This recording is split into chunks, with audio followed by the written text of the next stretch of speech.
नमस्कार, प्रणाम, राधे राधे। आज 25 मई 2024 मैं निकल चुकी हूँ अपनी अम्मा से मिलने के लिए अपने मायके। अगर आपका जहाँ बचपन बीता रहता है वहाँ पर जाने पर एक अलग खुशी मिलती है, इसलिए मैं भी सुबह 9 बजे निकल चुकी हूँ वहाँ पर मिलने के लिए। ये रास्ते में खेत खलिहान सब अच्छे लग रहे हैं, क्योंकि कभी यहीं पर हम लोग पढ़ने के लिए यहीं से 10 किलोमीटर पैदल गौरीगंज पढ़ने के लिए जाते थे, पैदल यात्रा करते थे। तब ये रोड नहीं था, सड़कें नहीं थी, कच्ची कच्ची पगडंडियाँ होती थी और 7-8 किलोमीटर लगभग कोई नल की व्यवस्था भी नहीं रहती थी। लेकिन कक्षा 6 में पढ़ते समय हम लोग पैदल ही निकलते और थोड़ी थोड़ी दूर रुकते हुए गर्मी में या ठंडी में जो भी मौसम रहता था, हम लोग धीरे धीरे पग यात्रा करते हुए अपने विद्यालय पहुंच जाते थे। उसी रास्ते से आज मैं कार से जा रही हूँ। सब चीज़ें बदल जाती हैं। अब मैं अपने गांव पहुंच चुकी हूँ, मायके। देखिए, कुछ अभी गांव में खंडहर पड़े हुए हैं। ये सामने हुआ था और ये मेरी भाभी हैं और मैं। पहुंचने के बाद हम लोग बाग के लिए निकल चुके हैं, क्योंकि बाग में जो है आम तोड़ा जा रहा था, इसलिए हम लोग बाग की तरफ आगे बढ़ रहे हैं धीरे धीरे। गांव में कुछ पक्के मकान बन चुके हैं और कुछ अभी थोड़े बहुत कच्चे हैं। इस तरह हम लोग अपने बाग में पहुंच चुके हैं। एक लाइन से देखिए, ये आम का पेड़ लगा हुआ है और इसमें फल भी आए हुए हैं। खेत में गेहूं कट चुका है। बकरियां देखिए, सामने बहुत सारे लोग बकरी वगैरह चरा रहे हैं। धूप होने के बावजूद भी गाँव में जो भी काम है लोग अपना करते रहते हैं। धूप और छाँव का कोई फर्क नहीं पड़ता है, सब उस हिसाब से अपना ढल जाते हैं मौसम के हिसाब से। इस तरह हम सभी जो है अपने बाग में पहुंच रहे हैं धीरे धीरे आगे बढ़ते हुए। ये सामने जो है पेड़ है दिखाई पड़ रहा है, जिस पर आम का फल लगा हुआ है। और कुछ बच्चे जो है बकरियां चरा रहे हैं और बातें कर रहे हैं, खेल रहे हैं, वहाँ पर मस्ती कर रहे हैं। घर से थोड़ा बाग जो है दूर पड़ता है, इसलिए हम लोग धीरे धीरे आगे बढ़ रहे हैं और अब लगभग पहुंच चुके हैं। यहाँ पर देखिए, अब पहुंच चुके हैं। यहाँ पर अम्मा भी आई हुई हैं और मेरी भतीजी भी आई हुई है। ऊपर जो है एक आदमी आम के पेड़ पर चढ़ा हुआ है और कुछ आम जो है बांस की एक लग्गी बनाई जाती है, उससे कुछ आम गिरा रहा है, कुछ जो है हाथ से तोड़ रहा है। पेड़ बहुत बड़े बड़े नहीं हैं। ये मेरी भतीजी सामने खड़ी हुई है और ये भाभी हैं। हम सभी इकट्ठे हुए हैं, क्योंकि आम जो गिर रहा है उसको इकट्ठा भी करना है। और ये अम्मा जी बैठी हुई हैं। इस तरह सब आम के पेड़ के पास पहुंच चुके हैं। धूप भी बहुत अधिक है, लगभग 11 बज रहे हैं, लेकिन फिर भी जो काम रहता है उसको तो करना ज़रूरी है। ये आम जो है बहुत पहले छोटे छोटे पेड़ ले करके मेरा भाई आता था और लगाता था। तब ये नहीं पता था कभी इसका फल इतनी जल्दी तैयार हो जाएगा और सब में फल आने लगेगा। इस तरह सारे पेड़ खूब बड़े बड़े हो चुके हैं, क्योंकि जो बाबा जी लोग फल लगाए थे आम का पेड़, वो सब पेड़ गिर चुके थे। उसके बदले में ये सारे पेड़ तैयार हो चुके हैं और आम भी ठीक ठाक मात्रा में मिल जाता है, जिससे कि अचार, खटाई और भी दाल वगैरह में डालने का काम चलता रहता है। कुछ पेड़ जो हैं कुछ थोड़ा सा दूर हैं, जहाँ पर पहुँचने में थोड़ा समय लगेगा, इसलिए मैं वहाँ पर नहीं पहुँच पाऊँगी।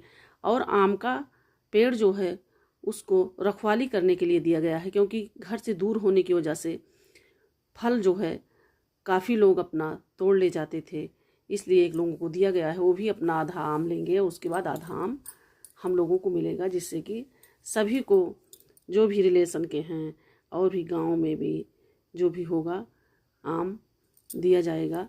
इस तरह गर्मी में जो है आम का अचार लोग बनाते हैं, खटाई बनाते हैं। हम लोग के यहाँ दाल में खटाई अवश्य डाली जाती है। अम्मा को खटाई और अचार बनाना अम्मा को बहुत पसंद है और उनका अचार और खटाई एकदम अलग तरीके का बनता भी है।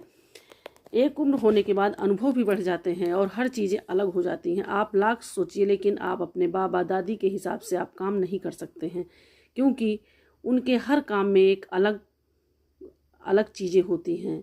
ये आम देखिए अब सारे तोड़े जा चुके हैं और हम लोग भी अब धीरे धीरे घर चलने की तैयारी कर रहे हैं। लेकिन आम अभी बांटा जाएगा। जो आदमी रखा गया है आम को रखाने के लिए, उसको भी आधा आम दिया जाएगा। मैं भी आम को इकट्ठा कर रही हूँ जो इधर उधर बिखरे हुए हैं, क्योंकि सारे आमों को इकट्ठा भी करना बहुत ही ज़रूरी है। और कुछ पेड़ में जो है 1-2 आम इधर उधर जो दिखाई पड़ रहे हैं, उसको भी लग्गी से तोड़ा जा रहा है। और आम की कुछ डालें सूख भी गई हैं, जिसमें कि पत्ते गर्मी की वजह से एकदम से झुलस गए हैं। यहाँ पर देखिए अम्मा और सभी बच्चे जो है मिल करके सारे आम को इसमें भर रहे हैं और इसी के द्वारा बांटा जाएगा। इसी से नाप नाप के बांटा जाता है हम लोग के यहाँ गाँव में। और ये घर से बोरी आई हुई है, इसमें आम को भरा जा रहा है। हम लोग के ज़माने में कुछ पेड़ होते थे, बहुत बड़े बड़े होते थे, उसकी डालें जो है ज़मीन तक लटकती रहती थी। और बचपन में हम लोग झूला खूब झूलते थे। पूरी दोपहरी हम लोग की आम के पेड़ के नीचे ही गुजरती थी। लेकिन अब वो आम के पेड़ नहीं हैं, अब तो नए नए पेड़ लग चुके हैं। वो आम बहुत पुराने रहते थे और उसकी डालें एकदम ज़मीन छूती रहती थी। सारे बच्चे खूब मस्ती उछल कूद सब करते रहते थे। लेकिन अब बाग में जाने पर उन पेड़ों को तो मैं नहीं देख सकी, क्योंकि वो सूख गए और गिर गए और उसके स्थान पे नए नए पेड़ लगाए जा चुके हैं। लेकिन फिर भी अच्छा लग रहा है। बाग जो है हरा भरा है। किनारे किनारे ये कुछ आम मैं भी तोड़ने का प्रयास कर रही हूँ, लेकिन तोड़ नहीं पा रही हूँ, क्योंकि आम तोड़ने के बाद डालों पर 1-2 आम इधर उधर जो बिखरे हुए थे, इसलिए हम लोग भी उसको तोड़ रहे हैं। और ये अब हम लोग जो है वापस घर आने की तैयारी कर रहे हैं। बाग खेत खलिहान से होते हुए हम लोग आगे बढ़ रहे हैं। और ये देखिए एक महुआ का पेड़ ही पास में था, जिसमें कि हम लोग महुआ वगैरह बिनने के लिए आते थे और खेलते कूदते पूरा बचपन कब गुजर गया पता नहीं चला। और इसके बाद कब हम लोग अपने अपने घर पहुंच गए, शादी विवाह हो गया, हर चीज़ें। ये महुआ का पेड़ है, ये बहुत पुराना पेड़ है, इसको मैं बचपन से ही देखी हूँ। यही एक पेड़ दिखाई पड़ा जो कि हमारे बचपन में था, और तो सारे पेड़ गिर चुके हैं। ये महुआ का पेड़ उसी तरह से है। और इस तरह बाग खेत खलिहान घूमते हुए वापस हम लोग गांव में जो है आ रहे हैं, घर की तरफ आगे बढ़ रहे हैं, क्योंकि 12 बज रहे हैं। कुछ केला के पेड़ गांव में किनारे किनारे लोगों ने लगाए। ये हमारी आजी हैं। हम लोग बात करते हुए हंसते मुस्कुराते अपने घर की तरफ आगे बढ़ रहे हैं। धूप तो अपनी चरम सीमा पर है, लेकिन अगर काम करने की लगन है तो धूप वगैरह कुछ भी नहीं महसूस होता है। और अब हम लोग घर के करीब एकदम पहुंच चुके हैं। ये घर है। अब इसके आगे देखिए ये कुछ जो है सरसों वगैरह की पीट करके रखे हुए हैं पौधे। सामने जो है शंकर जी का स्थान है, जहाँ पर बचपन से ही मैं जल वगैरह चढ़ाती थी। ये शंकर जी का स्थान बहुत पुराना है। पीपल का पेड़ तो मुझे पता भी नहीं है कि कितने समय से ये लगा हुआ है। अब जो है ये कुआं जो है ये भी बहुत पुराना ही है। हम लोग इसी में पानी भरते थे। तब तो नल की भी व्यवस्था नहीं रहती थी। घर में नहाने धोने के लिए, पानी पीने के लिए, जानवरों को पिलाने के लिए इसी कुआं से भरा जाता था। ये किनारे जो कुआं आपको दिखाई पड़ रहा है, इस तरह यहाँ आने पर, अम्मा से मिलने पर बहुत सारी चीज़ें और याददाश्त एकदम तरोताज़ा हो गई। जो कि कुछ अगर आप भूल रहे हैं तो अगर आप मायके जाते हैं तो वहाँ सारी यादें ताज़ा हो जाती हैं। जो भी आपने बचपन में किया है, जहाँ पर आप घूमे हैं, फिरे हैं, गए हैं, गांव के जिन लोगों से आपकी बचपन में मुलाकात हुई थी, वो उनसे मिलने पर बहुत ही अच्छा लगता है। और अम्मा की कढ़ाई भी चढ़ चुकी है। ये चावल के आटे में उड़द की दाल भर के हम लोगों के यहाँ चौरेठा बनाया जाता है।